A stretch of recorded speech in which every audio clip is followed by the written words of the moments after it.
7:04 here on Richmond's Morning News on NewsRadio WRVA. My name is Rich Herrera. Thank you so much for joining us. So many questions from people this morning on what went on over the weekend.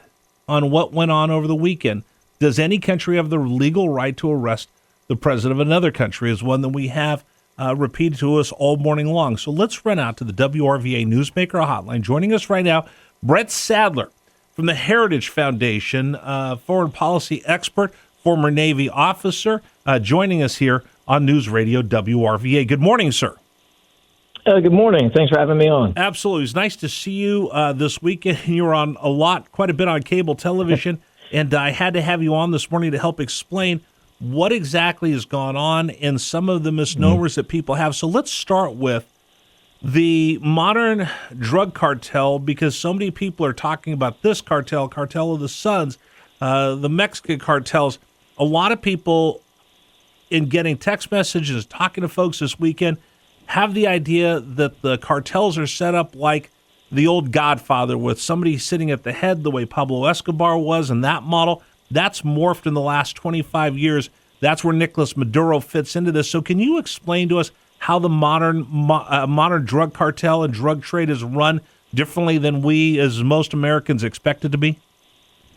Well, I mean, it's not a bad kind of image, but it's actually at an industrial and actually at an international scale. These narco cartels that also dabble in terrorism for political influence to, establish protection rackets, it's about $1 trillion business.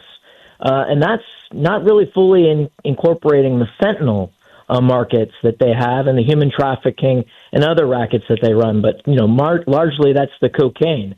And since our southern border is much more secure, the Mexican cartels are probably facing a significant dent in their bottom line. But the cocaine and a lot of the movement and logistics hubs for a lot of this illicit activity, again, it's not just cocaine, emanates through and under the protection of the Maduro regime in Venezuela. It's not limited to Venezuela, to be clear. Again, the other key element and why the president has been attacking the drug cartels, drug smuggling boats at sea in the Eastern Pacific and the Caribbean is because that's a place that the cartels have to move the product to get it to market. The United States, just as a point of fact, is only about, is the leading market, but almost co-equal is Western European customers for their illicit drugs. With Nicolas Maduro in custody now, one of the things that I didn't know about, and I was researching over the weekend, I spent New Year's Day, with a friend of mine who did interdiction as part of his military commitment, and he talked to me about TDA, but he also brought up the cartel of the Suns. And for a lot of folks, this is the first time listening to you talk about them over the weekend. Explain to us how this is a game changer, because it's so institutionalized, the drugs, the rackets, and what Maduro was doing with the military and the intelligence agencies. Yeah.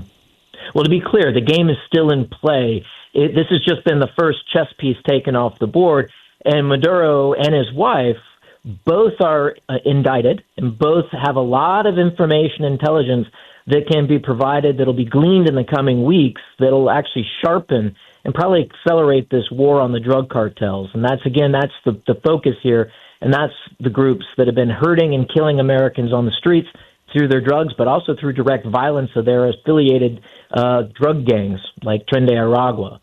So, still a lot to do. What we'll see now, I think, in Venezuela will be a transfer of power. We already have the vice president. She's also problematic on a lot of levels. But if they follow their own constitution, you should see elections in 30 days. And hopefully we're able to ensure that a repeat of the 2024 failed elections and what's kind of gotten us to this point isn't repeated. Okay, so big global picture, and then I want to boil down to how it affects us right here in our community in Richmond, Virginia. How did Maduro's regime in his generals, the cartel of the Suns, work into the supply line from the growers in Colombia to get the cocaine to Venezuela, to get it to Mexico, TDA into the United States, and how China and other international countries play into his regime as part of this big system of moving drugs and money and people? Yeah, it's so you can't just look at one as an independent actor like the Cartel de Solis. They all kind of leverage each other to make a profit. They do have territory. Sometimes it's violent turf battles like we've seen in northern Mexico in years past. But by and large, if they can make money or they benefit from each other's nefarious networks, they do. So you have to uproot the entire architecture. Internationally, these cartels have other governments and other agencies that they've infiltrated, and they've got protection rackets. So they use the money from the proceeds to pay off police, to pay off politicians, and if they can't pay them off, then they threaten them with assassination and violence. You're also seeing that in the United States, by the way, but not on the scale like you see in countries in Latin America and any other country along the transit route. They also pay in drugs, oftentimes, spreading addiction and death along the way. But as far as in Richmond, the drugs that you find on the streets, the prices are going up 30 to 40%. That was figures that were given by DEA back in November, only really about a month and a half into the assault against these drug-running boats. The price is probably higher. The scarcity of the product is a good indication that the president's efforts are having an effect on the streets in Richmond right now. And as we look at it, and you mentioned the fentanyl, and a lot of people are like, well, wait a minute, what does Maduro have to do with the fentanyl? And I kind of explained it a little bit earlier. Maybe if you can give me some greater detail, because the cocaine profits, the marijuana profits also go and they're reinvested into the precursors of fentanyl, which eventually floods the United States. Well, this is where I reiterate. All of these illicit criminal enterprises, some of them backed by states, Venezuela, and also I would say the Chinese Communist Party to an extent, is not clear on this. Fentanyl is a different type of process. It's got 26 precursors. There's about 8 of these chemicals that you could put into a box, an Amazon box, and ship from Shanghai and into L.A., and then it's into a producer somewhere in the United States. But it has to be received by someone that's in that criminal network in the U.S. This is where the cartel gangs and the presence in the United States comes to play. And again, taking out the head of the snake in Venezuela is important because they're all interconnected. And again, they all kind of help each other to make a buck on the slide under the table in this black market.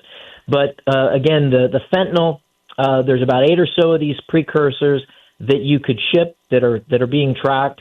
China Xi Jinping made a promise to Trump back in October that they would cut down on and go after the illicit shipment of these precursors, because overwhelmingly they're currently coming from China.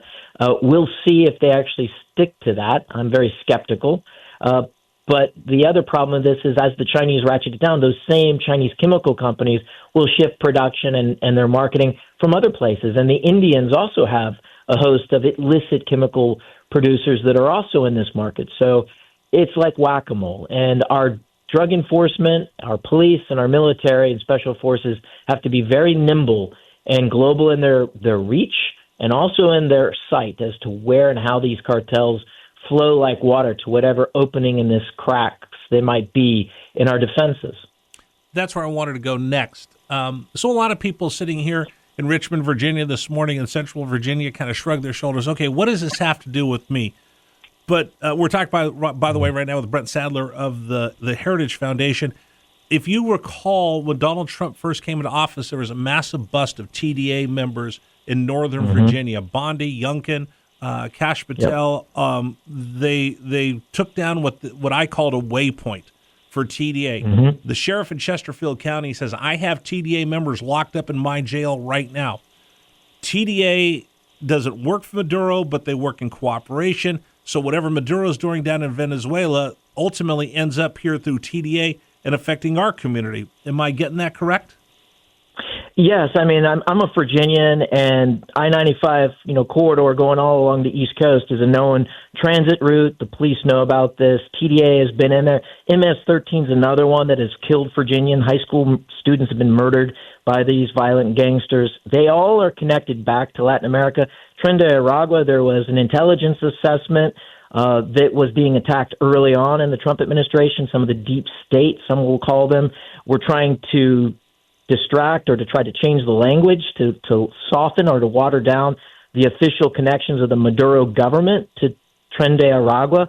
There's a very strong connection, and again, I think the current administration rightly is treating them as linked, and I think as such will be more effective in countering them. You were on TV a lot on Saturday and Sunday. Was there something that we missed in the media that you wanted to bring up that we didn't get to? Yeah, sleep's been optional for me the last few days, actually. The big thing right now, that the message that it kind of is this game of effort to go counter the cartels, which is the main thing. It's not to change the government in Venezuela. That's a great thing to do. But for Americans, what matters most is that we are safe from these drug cartels and all their other illicit and dangerous activities and murder on our streets. So the next thing right now is to look at the remaining individuals that are in positions of authority in Venezuela who also have open indictments. And the two center of power right now that's in the military and the domestic security part, that's General Cabela and General Padrino, the Minister of Defense. These two folks have very large bounties and have open indictments. The new government that's in, still very much Maduro and Chavista herself, it would be, I guess, behoove them, if they want to chart a more positive course with the United States, turn over the remaining individuals that have open indictments to the United States. And I think that would be a good way to begin the cleansing process of getting rid of this influence, this narcotic cartel influence in the governance of Venezuela. Would you describe the current vice president is in survival mode, trying to decide, can I lean on Cuba for help? Can I lean on any of our partners in BRICS for help? Or is it right now she's got to face down Donald Trump to figure out whether she's going to survive as the leader or the current regime survives? Well, I mean, she's an ideologue, and she is also very Machiavellian, so she's clearly going to take actions to protect herself. Her brother is basically the head of the legislative branches, and so she's got a pretty strong civilian side of the power. She's got to also work with the military and the domestic uniform services, those other two individuals who have open indictments, to try to keep things together. Pretty clear we're going to see this regime try to clamp down. But again, if they follow their own constitution, they're supposed to do elections in 30 days. And now with all the attention and all the firepower around them, I think there's a very strong case to be made that this next election will be fair and open and very likely see a new free leadership take charge of the country. Perhaps Machado, who the Nobel Peace Prize winner, maybe in this case, she'll actually have a place on the ballot because she was kept off of it by Maduro. Brent Sadler joining us right now from the Heritage Foundation. Sir, I appreciate all of your information this morning. I look forward to our next conversation. Absolutely. Take care. Thank you so much. Brent Sadler joining us from the Heritage Foundation, our guest here on News Radio WRVA. Real quick, let me remind you, coming up, and we're kind of changing things along the fly, John McGuire is going to join us coming up at the bottom of the hour.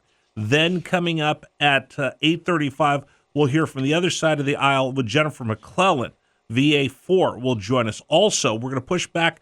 Normally, we have Brian Kilmeade in this segment. Brian will push him back to 9 o'clock. So we'll hear from both sides of the aisle, plus Brian Kilmeade this morning is the breaking news of Nicolas Maduro will be going before a federal court today, arrested in a Brooklyn jail right now. He will face U.S. justice for the very first time this morning, and we'll have that covered for you all day long.